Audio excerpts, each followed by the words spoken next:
Halo semuanya, kembali lagi bersama saya Johannes Lewis. Berbicara tentang lingkungan hidup, pasti tidak asing lagi bagi kita kalau membahas tentang alam.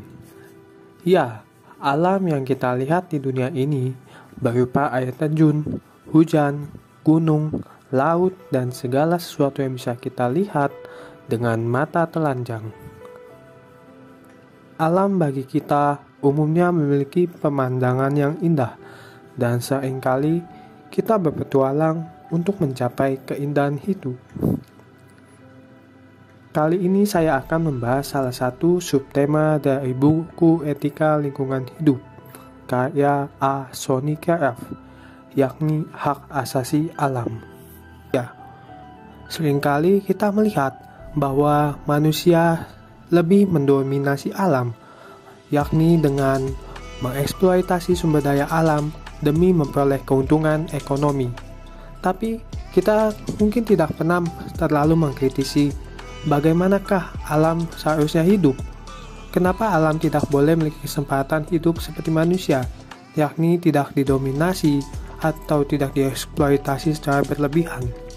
Maka dari itu, dalam video ini kita akan membahas hak asasi alam menurut argumen atau pendapat dari para ahli yang membahas tentang hak asasi alam. Aldo Leopold adalah seorang penulis, filsuf, dan pencinta lingkungan asal Amerika Serikat. Dia dikenal melalui bukunya yang berjudul Ascent County Almanac tahun 1949. Ia mengupayakan hak asasi alam melalui perluasan pemahaman tentang 3 etika, yakni etnosentrisme, biosentrisme, dan ekosentrisme. Semula etika dipahami hanya berlaku bagi manusia bebas, khususnya bagi manusia laki-laki yang bebas. Etika tidak berlaku bagi budak, dan lebih parahnya lagi bagi budak perempuan. Budak dianggap sebagai alat bagi majikannya, sehingga budak tidak memiliki hak untuk melawan majikannya. Aldo beranggapan bahwa alam layaknya seperti budak perempuan yang dijadikan barang oleh manusia yang menjadi majikannya. Aldo mengupayakan agar alam memiliki hak asasi. Tentu banyak yang menolaknya, karena kalau kita pahami bahwa pada masa itu penghapusan perbudakan mencakup beberapa tahap. Tahap pertama tentu adanya penolakan tentang penghapusan perbudakan. Tetapi seiring berjalannya waktu, manusia mulai menyadari bahwa setiap manusia memiliki hakikat dan martabat yang sama untuk memperoleh hidup yang bebas. Demikian pula yang dipikirkan oleh Aldo. Ia beranggapan bahwa alam juga memiliki hakikat dan martabat yang sama seperti manusia. Tentu ada argumen bahwa alam atau mungkin hewan dan tumbuhan tidak memiliki moral, hingga sulit dipahami bila makhluk hidup selain manusia memiliki hak asasi. Pada tahap selanjutnya, di zaman modern, manusia mulai menyadari bahwa alam memiliki hak untuk hidup seperti manusia. Alam, khususnya makhluk hidup selain manusia, tidak bisa dikategorikan sebagai pelaku moral. Akan tetapi, makhluk hidup dalam pengertian luas sebagaimana dipahami oleh Nash, makhluk hidup dan alam adalah subjek moral yang menuntut kewajiban dan tanggung jawab tertentu dari pelaku moral. Dalam hal ini, manusia mampu menggunakan kemampuan moralnya. Kenyataan ini menunjukkan bahwa setiap subjek moral, yakni semua makhluk hidup tanpa terkecuali, mempunyai hak asasi untuk dihargai dan dijamin oleh pelaku moral. Berdasarkan pendapat, kita dapat mengkritisi pendapat mereka dan memahami bahwa Konsep dan klaim mengenai hak asasi mengandaikan beberapa hal. Pertama, subjek itu menyadari akan pelanggaran yang dilakukan oleh pelaku moral. Subjek itu sendiri harus mempertahankan dirinya dari pelanggaran oleh pihak lain dan secara sadar menuntut pihak lain untuk mengakui dan menghormatinya. Tapi seperti yang kita ketahui, makhluk hidup selain manusia, mereka tidak dapat mengklaim dan mempertahankan, apalagi menuntut manusia untuk menghormatinya. Kedua, konsep lain mengenai hak asasi selalu mengandaikan adanya kewajiban pemilik hak asasi tersebut untuk menghargai hak asasi pihak lain secara seimbang. Maka dapat dipahami pada pengertian kedua ini bahwa setiap pihak harus saling menghargai hak asasinya. James A. Nash, seorang pencinta lingkungan dan penulis. Ia memiliki buku yang berjudul Loving Nature, Ecological Integrity and Christian Responsibility. James A. Nash berpendapat bahwa setiap organisme hidup memiliki kecenderungan untuk bertahan hidup dan berada. Tentunya benda-benda abiotik tidak memiliki kecenderungan seperti itu. Apa saja benda-benda abiotik itu?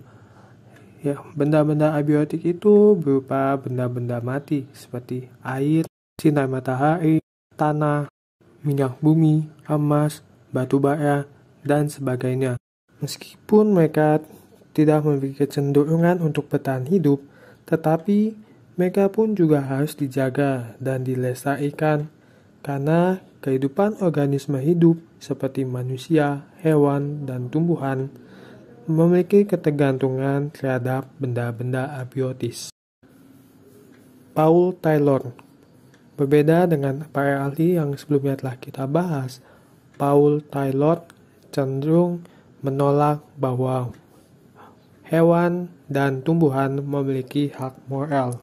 Hal ini didasari dengan pemahaman tentang hak asasi bahwa hanya manusia saja yang memiliki moral.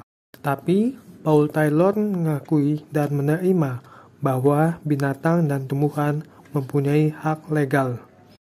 Hak legal adalah hak yang diberikan, diakui, dan disahkan oleh hukum suatu negara. Paul Taylor tentu menolak bahwa binatang dan tumbuhan memiliki hak moral. Tapi, ia berpendapat bahwa kita bisa saja menerima binatang dan tumbuhan mempunyai hak moral, sebagaimana halnya kita menerima bahwa anak-anak orang gila, orang sakit parah, dan orang yang cacat mental mempunyai hak moral atau hak asasi. Tapi, ia menegaskan kembali bahwa binatang dan alam tidak memiliki hak moral. Alasan mengapa dia menolak bahwa binatang dan alam memiliki hak moral, pertama, karena pelaku hak moral harus bisa menuntut dan menerima pelaku moral lain.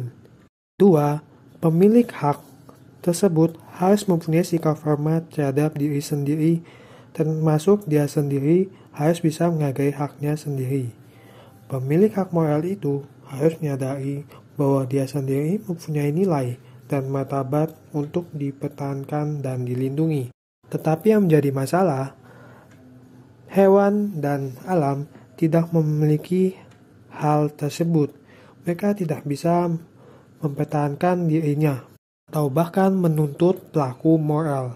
Ketiga, kalau makhluk tertentu dikatakan mempunyai hak, maka ia harus mampu memiliki kemampuan untuk memilih dan memiliki hak.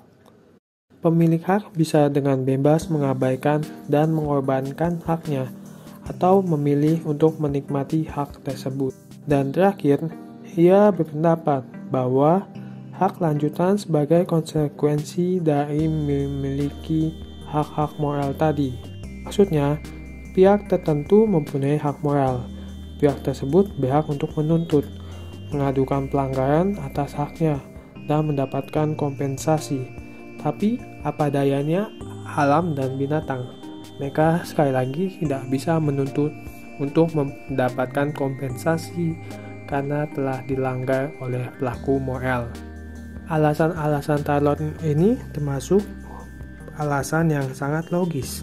Yang menjadi pertanyaan, mengapa Taylor menerima hak legal bagi binatang dan tumbuhan tetapi menolak hak asasi bagi binatang dan tumbuhan? Selanjutnya, semua makhluk hidup memiliki hak atas kebebasan. Kebebasan dapat kita pahami bahwa kita harus mengakui dan menerima semua makhluk hidup karena mereka memiliki hak atas kebebasan. Tentunya ada perbedaan kebebasan baik untuk manusia maupun makhluk hidup selain manusia. Perbedaan yang mencolok terlihat pada akal budi. Manusia memiliki akal budi, sedangkan makhluk hidup selain manusia tidak memiliki akal budi. Tetapi sama seperti manusia, binatang atau tumbuhan pun mereka juga memiliki kebebasan atas kehidupannya. Seperti tindakan bermoral kepada binatang itu justru lebih moral bila binatang itu dibunuh oleh kilat dibandingkan disiksa oleh manusia. Dengan demikian, pembatasan secara fisik entah itu berupa kurungan, gangguan terhadap habitat, siksaan fisik, dan pemindahan dari lokasi alamiah merupakan bentuk pelanggaran hak asasi makhluk hidup yang umumnya dilakukan oleh pelaku moral seperti manusia. Dan terakhir, hak atas milik pribadi. Perlu kita ketahui, makhluk hidup selain manusia memang tidak mempunyai hak milik pribadi. Tapi kita harus menerima bahwa makhluk hidup selain manusia membutuhkan ekosistem atau habitat untuk hidup dan berkembang. Dalam artian lain, makhluk hidup memiliki hak atas milik terhadap habitat. Habitat tidak lain adalah tempat mereka untuk tumbuh dan berkembang. Tanpa ekosistem dan habitat yang nyaman dan kondusif sesuai dengan hakikatnya masing-masing, semua makhluk hidup tidak akan bertahan hidup dan bisa berkembang secara baik. Sebagai contoh, ikan tidak akan hidup tanpa air bersih. Orang utan tidak dapat hidup di hutan bila hutan telah dibakar atau telah direboisasi oleh manusia. Ketiga hak ini bukan berarti menjadikan bahwa hak alam bersifat absolut. Ketika binatang atau tumbuhan tertentu menjadi pengganggu bagi kehidupan manusia atau kehidupan makhluk lain, maka kebebasannya untuk bergerak, tumbuh, dan berkembang tentu harus dibatasi. Demikian halnya kebebasan manusia yang ekstrim juga harus dibatasi dalam hal mengeksploitasi alam secara berlebihan, membunuh binatang tanpa perasaan, dan mengambil habitat makhluk hidup demi kepentingan pribadi. Di sini kita tidak membela makhluk hidup selain manusia, tapi kita membela hak setiap spesies. Sebagai generasi muda, hendaklah kita sebagai seorang yang sadar mau membela hak asasi alam, bukan hanya menjadi seorang individu, bukan menjadi majikan atas alam, tetapi menjadikan alam itu sendiri sebagai bagian dari kita. Demikian pembahasan saya tentang hak asasi alam.